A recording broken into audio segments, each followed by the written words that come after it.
No siabo aha eye Adom TV so me ma wo adwo ebraso ese no tia be mukase bo ese ma ye mo my Ghana mu ye de nchemu no nyina ebre wo na anwumre nsam no de di mu akotene ye beko akote osoafo no ehwe o man sikasem so Ken Oforiata apagana fo nyina chew efa ahokire ya ababedru o man yimu eno achi nso no panyin bako no na eye general manager aha for mines ono so e de atodwa ese eye no kre ese eye ensem ne meti be ho ase bi esi wo Kenya se ema nipa bako efa mo hwe wo mo enkwa no emu amane ye de bebrem na ye beko yo so ehon so na aban ayaresabia honom no penyi oda no so de ade se eto aban nanim se wo mo ayaresabia bi no won hwe na won wie ema wo mo ensem ne bi eka we ho na nwumre ye de ebrel ese no nsia brem kase bo medin ede abena pokoa ahwenie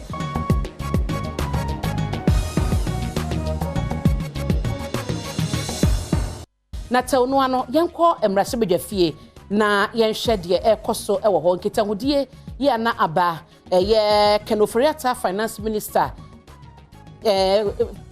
Kenoforiata no eye finance minister ene eye abedwaku akopie ni mo ye abedwaku a empenyefo nwotwe na eti adwam ni nyina no eye kwado bi Adom kuma no ede bo no se wo mo entu ne firi so yenko fie osesi ane yenhwe se de ne ma etie. Because of the nature of the situation, the House voted for that. I think the real challenge for us and the integrity of approach to our economy in these very difficult times is really to understand our resources and how we look at ways in which in this transition period use our best efforts to make sure that we get through that period. Is that going to demand a different approach at times, certain maneuverability that will be required? I dare say we will have to. Thank you very much. Would the Honourable Minister mentioned the 10 billion that was approved by Parliament. That was in 2020. But on either side of that, in 2019, 2021, and 2022, the actual deficit financing by the Bank of Ghana, the percentage goes above the 5%. Is the Minister aware of this, and has it been brought to Parliament? In terms of I think the number that we talk about, I think it's quite public, and whether it comes to Parliament or not, 2020. Honourable Minister, are you suggesting that the central bank will have to bring it to Parliament? Is that a suggestion? I mean, I don't know what her suggestion is. That I have to bring it to Parliament. You are the minister overseeing the financial sector, and I think Bank of Ghana, is under your authority when it comes to. I mean, I'm not talking about the independence. No, the Bank of Ghana is independent, but the governor cannot appear before Parliament, and usually they come through the Minister of Finance. That's the point that I'm making. I see. Yeah. I mean, certainly, I know that the House Finance Committee do meet with the Bank of Ghana when they choose to, and so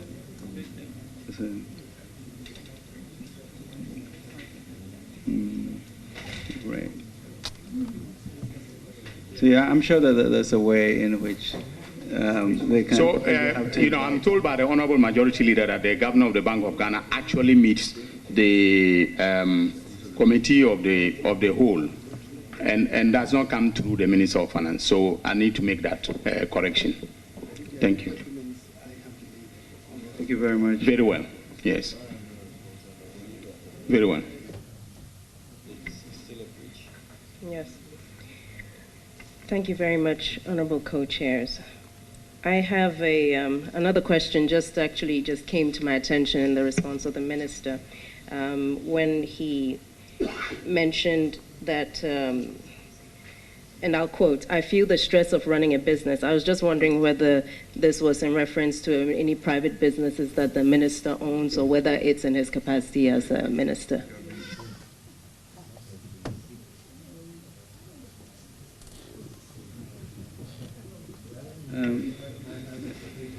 Thank you very much for that. I mean, as Minister for Finance, the issue of how businesses will be able to run, will have access to loans, how to manage interest rates, and how really, as a country, we should be, in a sense, diminishing the public sector for private sector to be the stronger in terms of job creations, etc., and wealth creation.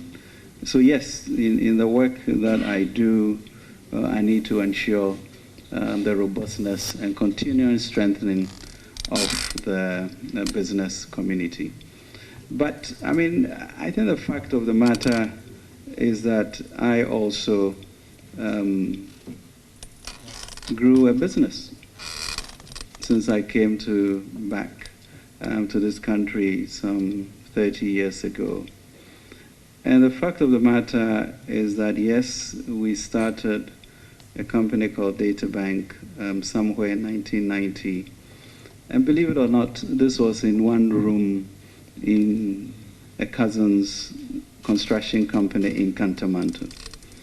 So imagine coming from Wall Street with some partners, Ghanaian partners, Gajapo, Afede, and saying that we are going to start an investment banking firm and work on the stock exchange from Cantamanto.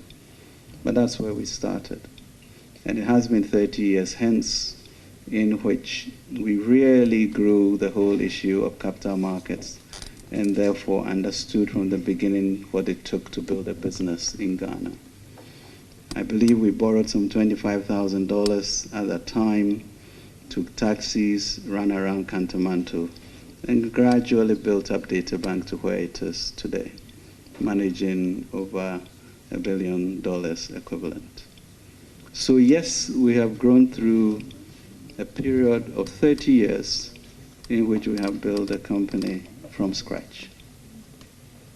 So as I sit in my office, I do understand the pains of business. I do.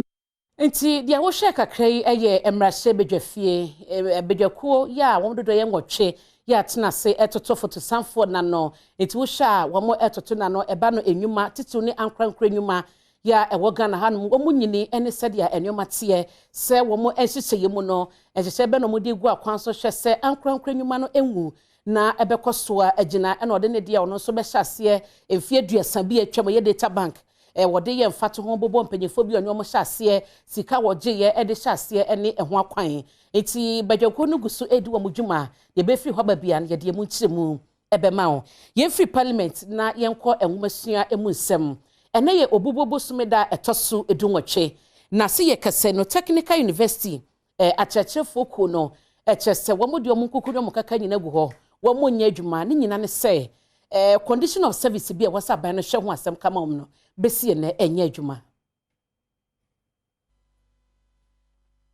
Esansa aban no entumi ene Technical University Teachers Association of Ghana ya wotwa ne tia se tutak for enhye no musika wo hwehwe no wontumi fa ma wo mo no enti no eko tutak chede a efi obubobo so me ne de toso dum wotwe mu wa fimpinu ne adonu mienu yimu ene fiade ide wo mo ati aban no asu atua ya atwatie wonim da poti ya wode beba awieye na won sentrefo nhye mu akọ so na se na Dr. Boachi ya Adom ya wo no twerefo e ma Takrade Technical University no don sem no musu ko se empen bebre ni na aban no ato ne nsa afre wo mo se de nkebe ya betumi ni omadi nkomo edefo wo musika sem yi eho nenso frewe nyina echi no enya de sa so ye hwe o mai sika sem so obehu no wosan hyemu no ase wode ekoso ni nti no so panyi atwede ya enya de sa ban no ene wo mu edi ne yi na sa ban no so onyi sika ode botua won fa ye nyina me yenhia na ye hwe mo ade ye to kwam ye fa to kwam na sa ban na nkote hye no ho na o ka de obotua ma office holders a sabe aba no yen enzi ni nti ano so ye hu ni de ya twe wo bi oyeye na yi chakwa strike for the mazi ni ana aya ni ato ye bua na so ye nya aba ne ye nyo betra so ye si bunya ya nya ka na nkunga ne yes ye pede ye nya aba ne si enda aba ne si de ade che wo si de o tu me frɛ meeting de ye nko ye bokwa ne wo so we tu ahyeda ya foka la e bi tu wa boda tamale takrade ho ye nya ye kwa no we tu ahyeda ya de che ye de anya pote onye bie onye basa wa ya atiatua do na yehu de wo ye yendema wonye ne nzi na ma yehu ne de so wo ye ndem so a na wa ma teacher fo no so wo ye djuma so wonzi wonye wontum so wo de azare ye na ezi wo ye men amma wala kasa ko ntum edjuma na ntum ye nie yenko hye de ekoso ewo sehwesubiri eno ewo atoy mantemu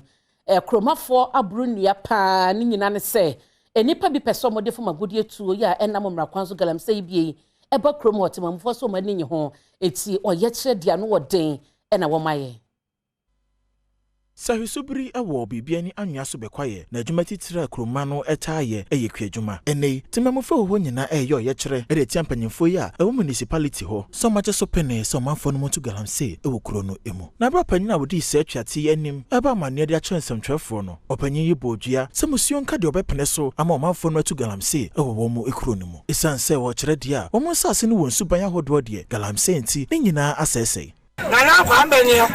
Ati wa baju galamsey. So. Nana mi je sa baju galamsey. So. Bida.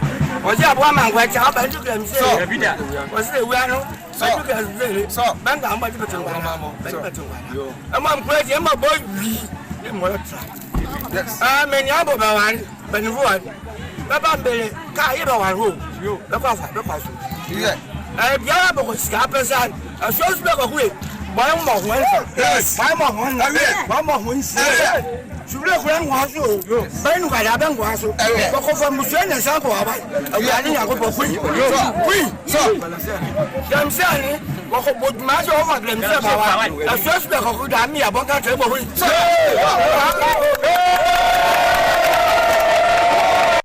Yemfree enwomasuemu na yenkwatamale atifidu mantem nimu enaka krabiniye ena tamale dwakase central market no ejato mu eno achi no ejahyehyie mienu ena mpanyifo asanso adi ho dwuma ya ebinumu ajapade ya wo stores mu ni nyina ahye Womanfo beka ye jahyehyie bi ekoso ewo tamale central market any hostel bi ana esukufo bi eda ewo mpatem ho na we ana de ode nsam etudwa edema Ghana National Fire Service ADO2 babahudu ede abetudwa se ejahyehyie ekoso ewo dungunu eyade a nipa bi mu ana womo enu aduane ewo ho no womo anhwe ama aduane amen ana womo eja hokoye na ma jahyehyie ebaye. What led to the spread of the fire rapidly like that was delayance in calling the Ghana National Fire Service. Another reason is the fuel content in the house. There were a lot of gas cylinders in the house, and so the heat of the fire made it to explode. Wasan echiremu se die siye ewo agrek empatem ho no abra womo edru ho no womo hu se ejahyehyie atre nanso womo bom ho modern sene ejei antre anko edan ahodo a na ewo empatem ho no. For fire service, what we do normally is when we assess the situation and realize that this fire there is no need again, what we try to do is to protect this fire from spreading to other adjoining buildings. And so there was a supermarket and other stores around. What our men could do is to protect this supermarket and the other stores from the spread of the fire. But we thank God we were able to also salvage some items in the burning stores. And so the stores were actually meant for building material, tiles and that of POP, chemicals and other materials. So we were able to salvage some of them, but the fire had already destroyed other parts of the store. Ntwa so na yempiemu emfinifini mantemu efutu north mansini mu posifo ho no achi nipa nan bi na amane no echese wo mkototo atuo egugo mu apomazi ahimfie wo mususu nyina nse no wo kwakope wo hena wo honom no akum no Fufu a womo ewo gomua pomaze ehene epalisuo ene Adom News nsentwofo etwetwe nkomo no womo de tudwa se nipa bonfo bi ebetututu ewo palisuo sene womo ebeyi ohini efi ho nanso so safoi entimi enni nkunim womo ekiremu se enya ade a womo bema ho kwan ama nipa bonfo bi ede emra ahye womo ensa etusa anamon da me bri misnipi da me yo beyin me yo sabalema kwa me ato apem de ofi da me bri ko twidanyin biara ofi do ye twidanyin sadi ntum nkwa abla badwane sadi ntum nkwa abla na bayedan bana badwane isa yes ade a ye me twidanyin biara kwan de omra ma ye tutu ase wa bra na napto ko fi otoso anum otine ngwado sana pe mu huma busa pe ko ata this year no so far na you watch nipa for no Yoruba police station na we na nana apata kofi enso ne Adom News etwetwe nkomo no ni nsem odi tudwa no ebini wasama mo nda mo ho mo kre watutu otu so we tum mama amfoti no aba me nchen oyima abakasa kraban de be biara wusuru pun bia no na oje wo ho ame mo sombo kase medebo obrempon nya afo kampa otodo dubia ko ame apoto kofi amoto de nu ndama rokodo ogomo pomade nyina no o hyechi minyim sanda manso no obi ma atwon won afim no wabaka mo hu ye nuanom nkrowa wo gomo nyina no obrempon nya afo kampa wakaka nyina ye ta abobom ye nyina nsem yiso na ye ntwa ho ye ba ensem no de aka no me de beto aso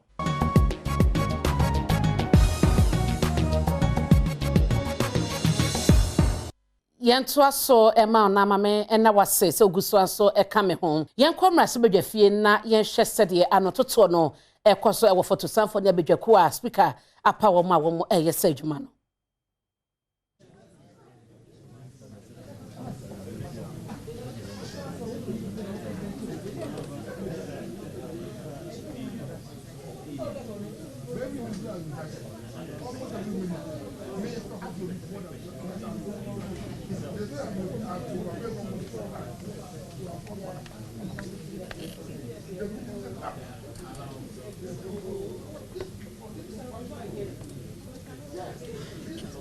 Okay.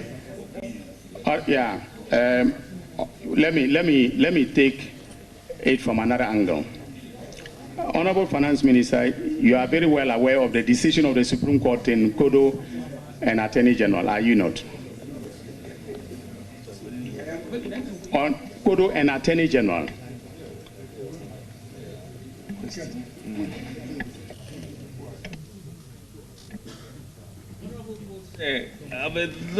is indeed a legal question. I was wondering if the Honorable Minister will be in a position to answer such a question. Because of what it relates to. It's notorious, that case is notorious for what it relates to.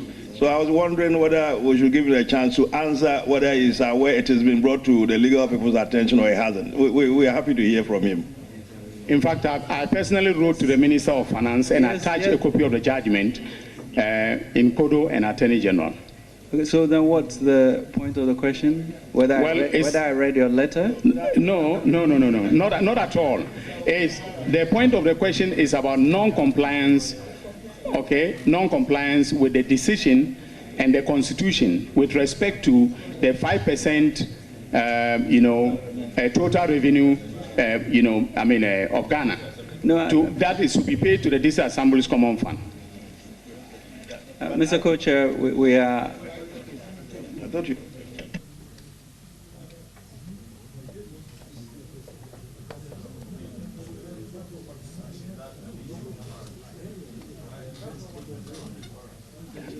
Honorable Finance Minister, are you aware of the decision of the Supreme Court in Kodo and Attorney General? Yes, Mr. Co-Chair. Very well. And you are aware that in that decision, the Supreme Court, ruled in relation to the definition of total revenues of Ghana. Are you not? I am aware, sir. And under the Constitution, and in terms of the decision in Kodo and Attorney General, you are supposed to pay the 5% as defined into the District Assembly Common Fund. Is that correct? That's correct. 5% of the total revenues of Ghana. That's correct, sir. Not less than 5% of the total revenues of Ghana. I see you have been helped by the people on our side. No. Thank you. Eti kakra wo hwe ye no Dr. Dominic Ayine na ebisa fotosanfo no asem ese wo hwe kodo ne attorney general asem ekokoda Supreme Court a de kowie ye nyina ne se mansi assembly ni nyina no e wo se omani sika bi obagege no ohamuchichemu enum omode mansi ahodo no omode yempuntunyuma na kamia ye se aban yi ba so no sika no enko eti ho asem no obisa ye aga bi asa ocheda ko che se ono na ye fotosanfo no ne mra nim ni lawyer eti oso yi ano nti ho ne na ye akonia ba we kan we de koba no ye bekoso adi echeni ahwa no yi a wode beba afa District Assembly Common Fund sika assemblies no wose kona enkoye no enchemu a wode eba ye yento akasebo no so ema na panyi ba ko a oye senior lecturer ewo Department of Agriculture and Agribusiness ewo University of Ghana e de atudwa say Ejana planting for food the job market aban no e de abane enkran en wo motonia ne no wo so muntem na enkomansi ahodo no na ebeboa Ghana Statistical Service Jumedi a womo eyeye edefa data science ho ewo nkran no eho na opini a wo kirade ewo department a womo enehwe agriculture eso ene agribusiness eso ewo University of Ghana suku ponim Reverend Dr. Edward Ebo editu dwa se anamontu a asoye a womo enehwe agric so etuo ede enuane eben omanfo ema womo etone fofofo no enka soye enhwe na wonte ne hiem emfanko district ahodonim. Yes, NT and Shishaya Minister of Food and Agriculture, Sisiano, or Mode Abenye, so move fed Diane, Abba Yempotema, Sabenibono, Ebecofom. But the anchor ebe ye kama, and they say, ye or more market na dinano, ye bit me a comuna bomb, say, and a yebet yedibegu a pronoso, and as in Shisha say, and a yedeba, no beer at Tenhuase, the Minister of Food and Agriculture, or more than normal 10 cities, ne dwemo mo 15 cities a ye nyina ye betimi abadwene kro se bia afi no ebeko 12 cities anasa say na eduane ne bo no abafom amaye. Government statistician Professor Samuel Kobina Enim enso ekasafa data science a womo epa ho ntuma no also editu dwa enene say ye be kire Ghana for any continent no our roadmap in the next 5 years, and one integral issue and then is a launch our data science roadmap. Say integral if say data science roadmap every say GDA or statistical service say in Ghana this service this census is with the digital economy you war at the global and the national level no they started say harness non-traditional data sources which is data in your day-to-day activities local hospital information unya calls baby awone sanioma no geospatial resources no we nia ema when data science ne bema ya aboa bema yenya volumes of data ye beti yankasa ya brabo no asiye yentwa so ema na afutu akwa ma wofo nyina titiw ni womo a obobewo mma na kwada no adidem okwan bi so ne se ya mema omo nhye womo dam die ne momu no adoma chede bi e wosan kwada yi mu no ene womo nhye emo omo so betimi e de ya adwuma.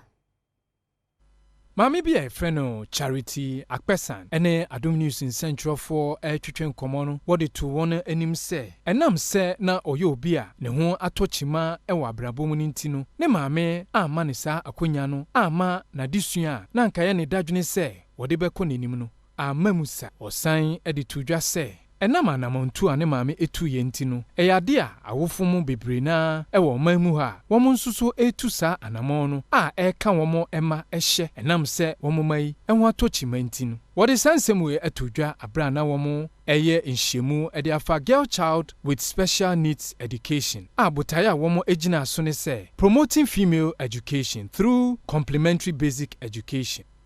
Pese mi yes adwuma ne bi. She unfortunately me US school no. Ese me twa so no. According to me maame also wo go school a kwakobre. Hwana be bu nsu ama wo. Hwana be ye we ya, hwana be ye we ama wo. Oh. Ade wo me so makoma me se school na ese me ko bi. Ambe ko me yanka ho, me yanka so mbe ko school. Sa na mami kan ye so wo ko ba ko bre, wo ko akoyese wa ko yese because of my disability nti mami se me ko bre.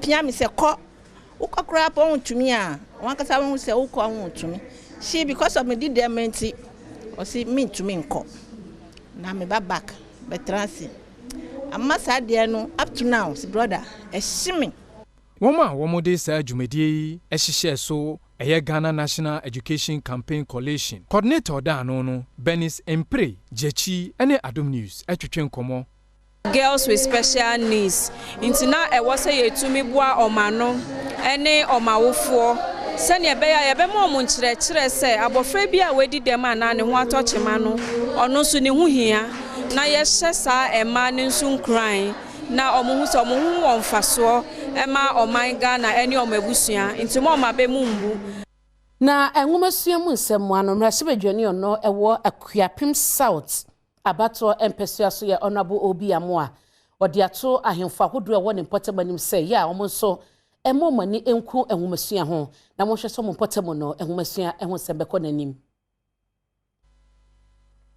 Odafo otin kranti otosumienu educational fundi beye mfie numni ena wode ebaye yana na botaye ne se adusuafo no mo brekusu ya o ma ben na soso yefie enhyeda enibi no obetumi aboa wo mo enam sa educational fund yesu ne ntino adusuafo beye aduoso ena watumi aso wo masene ade wo mo atwa sukuntu aso de adidimu a akwakoju suapon kese emu ne senti ma hwebedwani a wo mpeso no eso Obi Amoa abo hini abaso woni juma pa wadi adi ama adusuafo a omo ewo brekusu ogina sansem we so de for atwa nyina anim se wo nsombo de huru ewo mo ekuru ahodo emu na de hwafo no a wonim de nanso sika enhyeda ne fie no wonhwe enso wonasene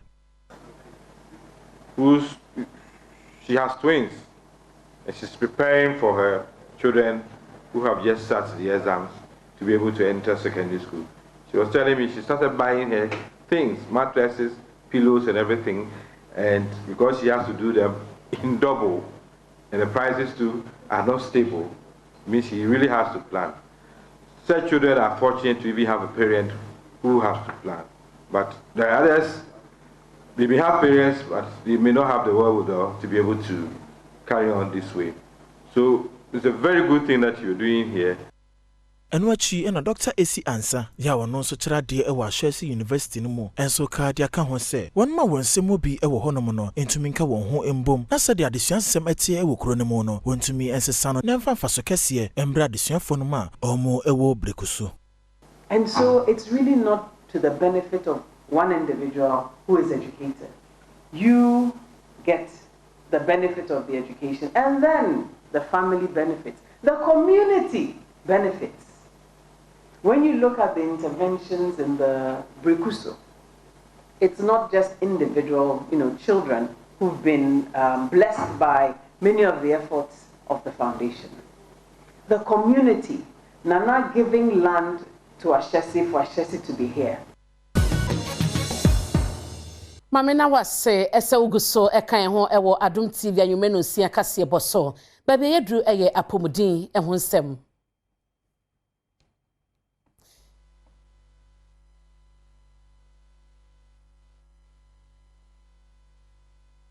adidie ede afutuo ama eye anasifobia wo mo ehye exclusive breastfeeding so wawo na awose o makwada nu fonko abosumi sia se wo mo hye omunya hye yie ewo akyede ahodo bi a wo mo gyegye ne ho.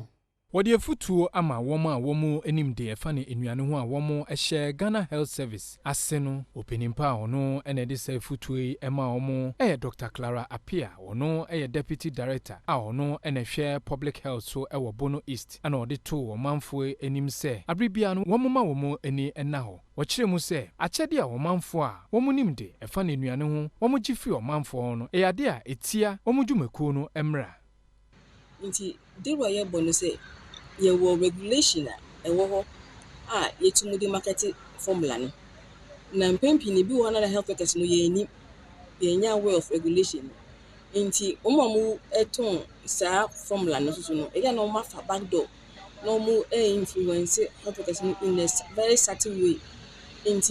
Even though promote in the way so be a advert and I say be a model banner 80 baby. Don't say do one now, Yama, if you have to can be a penny be now, what that's no ever. Now, say be a man, be a t shirt, be a banner no, and I say be a what that's no logo ever. Yes, and a confused parents, a confused mammy. Womanfo a womo enim de efa ne enuane ho agitum de maami ade tu dwai na womo nso nsem omo ne to Adom News enim no ebini I'm so more the pass or more boying in the junior, but not knowing say they were not helping. In the nearby, my young never be sell with the t-shirts anyway in the bar, and one mother's no, and more exclusive breastfeeding. Yes, you are not be so by my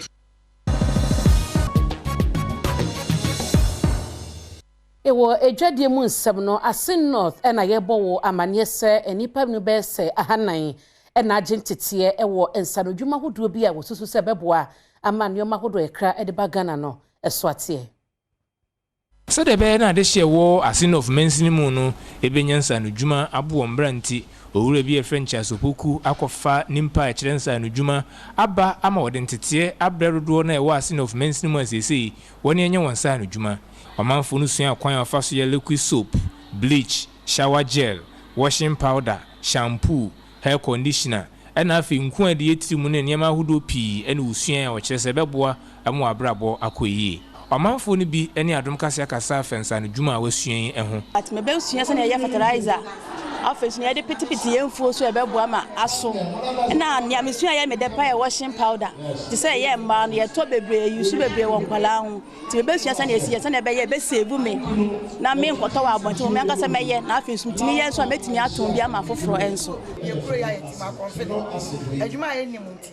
Na ma ye kwala na basa e me ma ne memo ani nyina da ne foro abeguku timfise se modi adwuma ba na kwala ni nyina jai no mbe ye adwuma na obi abenya ne sanu adwuma na wanya ska wo de beto aduane eno no won ko wiram omo to ensuo ni wa to aduane aka ho wasimi ko adwuma maba kwa ko hye wiram ti adwuma wo na kwala na tu ne ho ase wo so wo ye adwuma sa ne ma nyina ho beja ti adwuma no obi e pa adwuma na aye mimi sei me amadwuma na me mi obi a metwa roba bet masa be sua sa adwuma wi e de aka ho a ebeboa me enso obi wono kra na oya ban adwuma na me kra madwuma me ye na e beta chain ono ne de no enti me hu ne sa ne ma we ya yesuan no we yemfe ye hu nhyem eno akire no owura chasopoku kire de hye ni nkuna nti a e ma ode sa ntitie ebra de hye a e Asin of Mensinimu so se wan kasa ubedua wa ba nchi na watu na wa wadi no ba ma wa ho kire no ba bi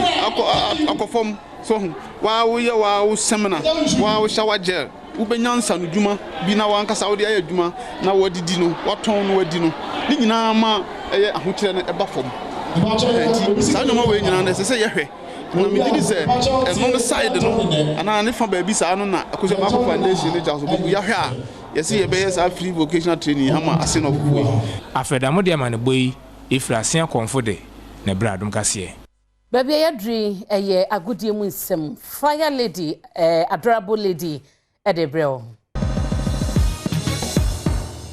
Mama akwaba de ba agukensie so me vesavonyo fire lady adorable lady vesda papa bi nam de nsem no bro na ye konsem ni mudi ahye ne se the Black Stars of Ghana are gallant men womo akwakopie mu efi Dubai akwakopie mu wo eye Catamount ne so na poani behwe wom ho ya yefe Yemrante no ya yefe ye chere wiase nyina say yes ye wazo ye wom age wom smoke papa bi na Sergio Manucho nchechemu hene wa chechemu Emerante Dununsia ane omo technical team afa mpanimfo ka ho nyina ena na pay omo firi Abu Dhabi no omo akwakoduru kata hinkro Doha na omo koduru no na nya agro ni papa piankoma ene kwotwa hia ya Black Stars of Ghana omo di osebo edi hia ho e bra omo koduru ye no afi di omo sakra mukura Emerante ntade omo hye nyina na efugu esan ne fa ye nti nipa bi omo kata ene ne hye so enso bojo omo so a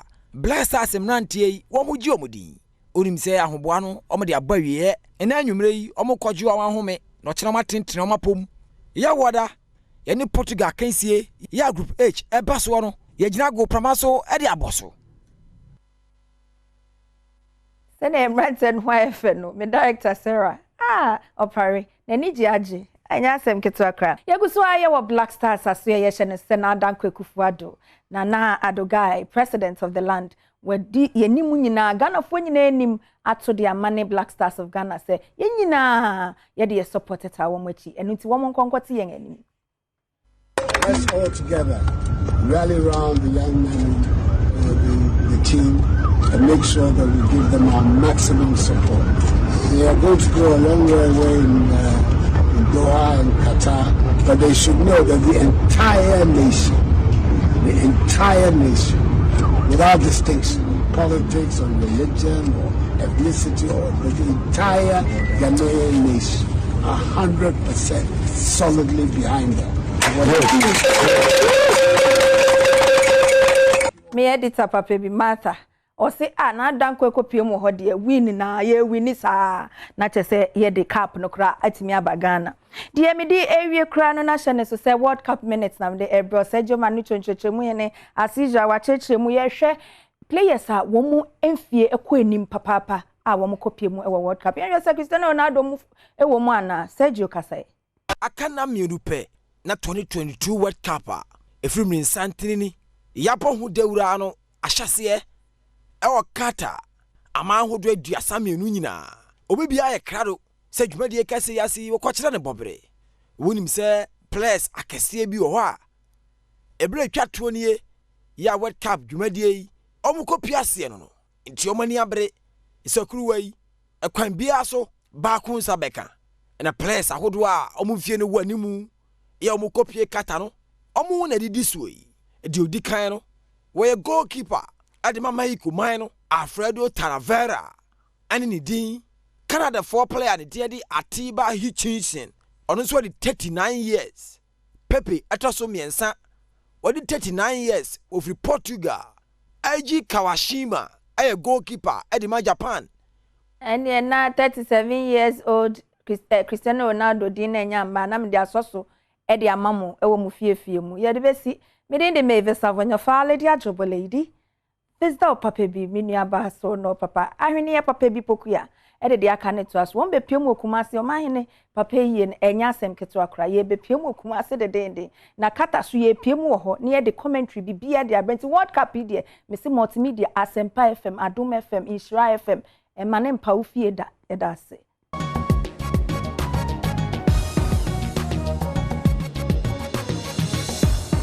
Ensanfufremu no enkwanta no ewo otimantemu so empanyifo a eda community day senior high school na no e dia de set to abayenim se ko betumi aye boarding houses bia ma wo a anka bebo san se ekwan yankwada nitwa ebesuade no ano edin pa Assistant Headmaster ono no hwe adesua so ewon kwanta community the senior technical school anono John Kwampa e de adesede ato aban nanim se wonye suku yi mua na womo enya ebia sukuufo yi ebetimi ada ene bebi a womo ebetena edidi wo kire mu se no suku nkwada yi doso ewo suku mu a womo entimi enkofie ema enti se koba se aban no ede nhihye egu akwam ana womo enya bebi a womo ebede ya eyade anka betimi aboa ama wono adesua akosoro wo de sansem we atudwa abra womo ede akansie bi ehihye so ewo suku mu most of the students coming from these surroundings, you know, it's a day school, so things are becoming very difficult. Most of them come to rent rooms in town and others also, they try to stay with people, try to serve them, and then it makes they are coming to school very off and on.